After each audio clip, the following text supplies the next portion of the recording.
Hi friends, welcome back to my channel. আজকে আমি তোমাদের সাথে শেয়ার করব একটা ইউনিক রেসিপি, সেটা হলো লোটে মাছের ঝাল। এই রেসিপিটা বানানোর জন্য আমার যে মেন ইনগ্রেডিয়েন্টগুলো লাগবে সেগুলো হলো লোটে মাছ পরিষ্কার করে ধুয়ে রাখা, লাগবে রসুন থেতো করা, পেঁয়াজ কুচি বড় সাইজের দুখানা, একটা টমেটো কুচি, বেশ কিছুটা ধনেপাতা কুচি, স্বাদ মতো নুন, জিরে গুঁড়ো, হলুদ গুঁড়ো, লঙ্কা গুঁড়ো আর স্বাদ মতো কাঁচা লঙ্কা, আর লাগবে কিছুটা সর্ষের তেল। কড়াইয়ের তেলটা গরম হয়ে গেলে আমি এর মধ্যে পেঁয়াজ কুচিটাকে ছেড়ে দেব।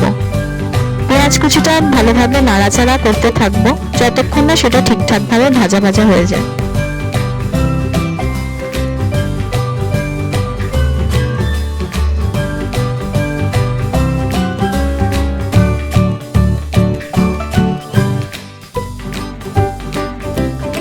পেঁয়াজ কুচিটা হালকা ভাজা হয়ে গেছে, এবার আমি এর মধ্যে থেতো করা রসুনটাকে দিয়ে নাড়তে থাকবো যাতে রসুনের কাঁচা গন্ধটা কেটে যায়।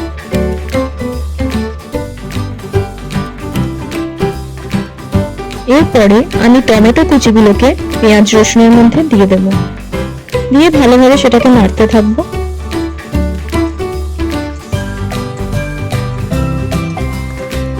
মোটামুটি মজে গেলে আমি এর মধ্যে কাঁচা লঙ্কা গুলোকে দিয়ে নাড়তে থাকবো।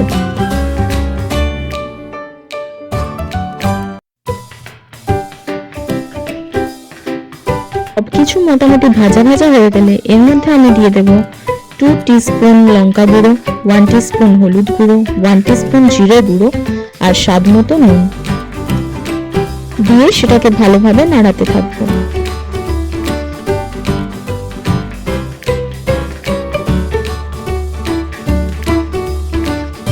মশলাটা আমার ভালোভাবে কষানো হয়ে গেছে, এর মধ্যে আমি হলুদ মাখানো জল ছড়ানো লোটে মাছগুলোকে দিয়ে দেব।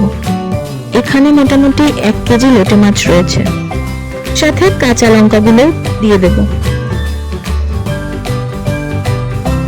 কষানো মশলাটার সাথে লোটে মাছগুলোকে ভালোভাবে মিশিয়ে নেব।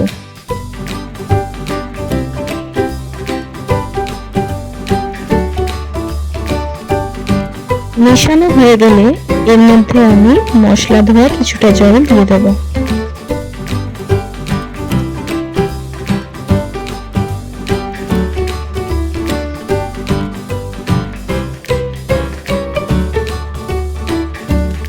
এরপর মাছগুলোকে একটু নাড়াচাড়া করে আমি একটা ঢাকনা দিয়ে কিছুক্ষণের জন্য কড়াইটাকে ঢেকে দেব।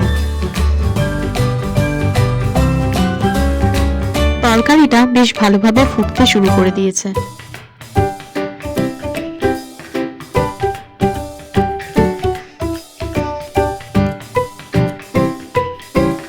এইবার আমি উপর থেকে ধনেপাতা কুচিগুলোকে পুরো তরকারিটার মধ্যে ভালোভাবে ছড়িয়ে দেব।